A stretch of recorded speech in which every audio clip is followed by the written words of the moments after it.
അന്ന് ഗുജറാത്ത് മുഖ്യമന്ത്രിയുടെ പ്രസംഗം എന്തായിരുന്നു? അതിർത്തി മിസ്റ്റർ മൻമോഹൻ സിംഗ് ജി, അതിർത്തി നിങ്ങളുടെ കയ്യിലാണ്, ഇന്ത്യൻ സേന നിങ്ങളുടെ കയ്യിലാണ്, അധികാരം നിങ്ങളുടെ കയ്യിലാണ്. നിങ്ങൾക്ക് എന്തേ പാകിസ്ഥാന്റെ മുന്നിൽ ഇങ്ങനെ മുട്ട് വറക്കുന്നത് എന്നാണ് അന്ന് ഇത് ബോംബെ ഭീകരാക്രമണം നടന്ന് 2ാമത്തെ ദിവസമാണ് ഗുജറാത്ത് മുഖ്യമന്ത്രി നരേന്ദ്രമോദി പ്രസംഗം. ഇപ്പോഴും നിങ്ങൾക്ക് പരിശോധിക്കാം.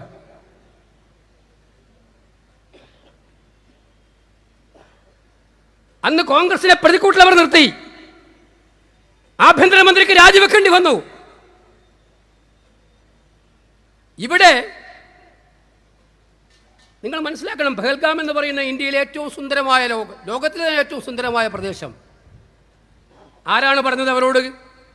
കശ്മീർ ഭദ്രമാണ്, കാശ്മീർ സുരക്ഷിതമാണ്, കാശ്മീരിലേക്ക് വരൂ, സന്ദർശിക്കൂ, ഇവിടെ ഞങ്ങൾ തീവ്രവാദമെല്ലാം അടിച്ചമർത്തി അടക്കും. ആരാണ് പറഞ്ഞത്? India government. അവരങ്ങ് പോയി.